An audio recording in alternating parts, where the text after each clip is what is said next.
Hi there, everyone. It is Nick here once again from TrainAid. Hope you're doing well. And we are moving on to question 1.2 on Unit B, Inclusive Practice. This is compare the strengths and limitations of teaching and learning approaches used in own area of specialism in relation to meeting individual learning needs.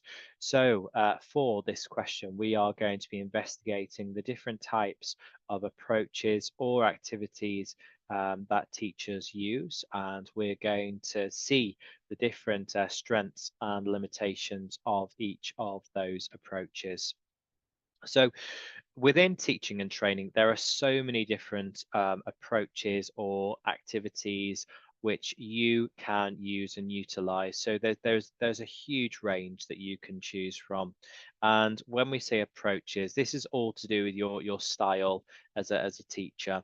So think about the best activities or approaches that you'd like to use within your teaching. And I would perhaps go for those as your three when investigating this assignment question. So within teaching and training, there are a number of different approaches that you can use. So for example, just on the template, we have activities, assignments, buzz groups, case studies, coaching, debates, a demonstration, discussion, distance learning, drawing, e-learning. The list goes on and on. So these are just some examples.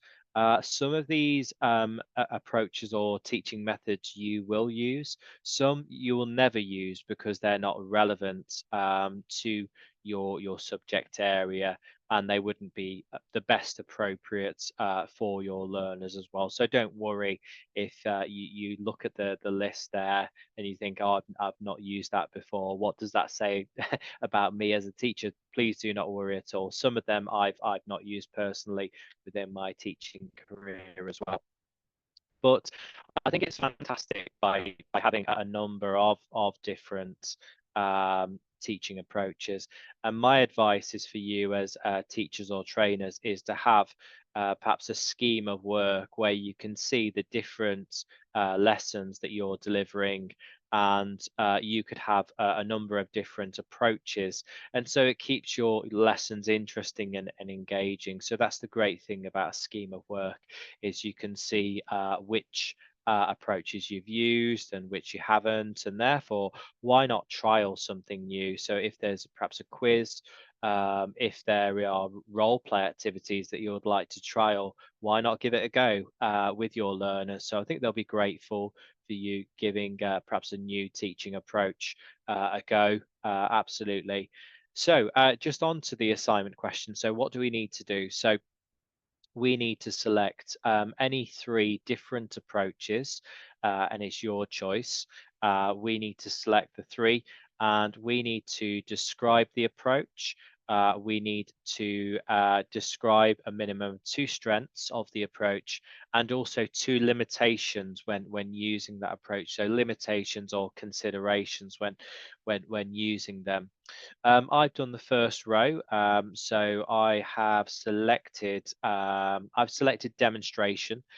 So we'll have a look at my answer to kind of give you all an insight into kind of the level of detail for the pass criteria. So what is a demonstration, first of all? So number one, so demonstration in teaching is a method where the teacher displays to learners how to perform something such as a skill or a practical task, often through a hands-on or visual explanation. It allows for learners to see the process or skill in action rather than just hearing about it. So I think demonstrations are very engaging. It also demonstrates your expertise as a teacher. So if you're a professional within your field, if you do a demonstration to the group, that's really showcasing your confidence in your teaching ability. And I think your learners will appreciate that. They'll respect you for it, and they'll take note of your demonstrations. Demonstrations are effective when teaching perhaps a complex task, as the teacher can explain perhaps a step-by-step approach on how to perform the skill correctly. So Demonstrations, I use demonstrations within my lessons, perhaps demonstrating how to use a teaching resource such as Kahoot or Socrative. So I perform a demonstration that way. And I think once again, demonstrations are a great way to really show your, I guess, your authority as a teacher as well. So once again, just looking at that, I would say a paragraph. You could even include an example of the chosen approach. So we've got three to complete. So just on to the strengths is next. So describe a minimum of two strengths. So we're looking for you to think about just two strengths of your chosen approach. So the first one that I've got for demonstrations is promote understanding. So in my opinion, demonstrations show how something works or how a task is done or completed. So a teacher could perform a demonstration of a skill to help bridge the gap between theory and practice. So it's a great way to promote mutual understanding, and also the learner can see how perhaps the demonstration okay, it's performed within a classroom, but that could be transferred to real life applications of the content as well. So they might be perhaps learning perhaps a trade or something. And if you demonstrate that skill, then it's transferable to real life. So when they do achieve their qualification, they're going to perhaps remember that demonstration that you performed within that training scenario. So it promotes understanding. Another key strength, in my opinion, of demonstrations is it promotes different learning styles, as we know. So for some learners who are visual learners, some who are kinesthetic, they like to see something in, in terms of a visual demonstration or a performance. Okay, so these are really effective. So some learners will actually like to see perhaps something visual to observe a teacher to perform this task, and this can help them visually identify how to complete the activity as well. So that is my sort of thought process there when it comes to supporting different learning styles. Um, just on to then limitations. So unfortunately, we're just going to go on to the limitations or considerations with demonstrations now. So the potential drawbacks, and the first one I put there is visibility issues. So with this. With demonstrations, perhaps within a large classroom, learners who are sort of at the back of the room, who are based far away from the content, they may not see clearly the demonstration. So this could cause the misunderstanding, misinterpreting the task performed by yourself.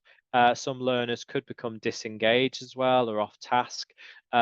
If not all learners are observing or they can't see, they might ask for you to repeat the demonstration as well. So please be aware that when performing a demonstration, just ask for all learners to see them and make sure you as a teacher can see them, that you've got eye contact with them to see if they are engaged as well. So I think asking questions is the good thing there. Um, Less learner autonomy is my second one. So a demonstration usually puts the teacher in full control and can sometimes limit the opportunities for learner exploration as well. So it can be, of course, time consuming.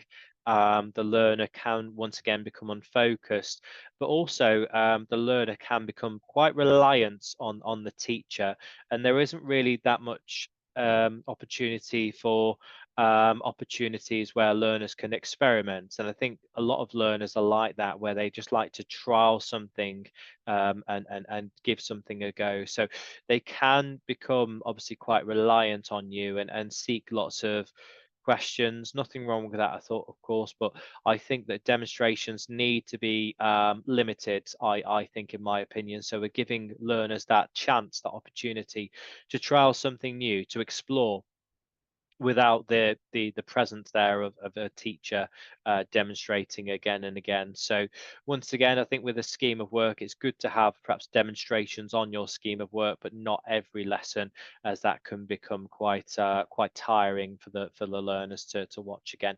So that is my example. Once again, you can see obviously the level of detail here. So a paragraph for each of the strengths and limitations, and the description as well. I am going to choose two more within my list there, and obviously you can of course choose your own if they're not featured.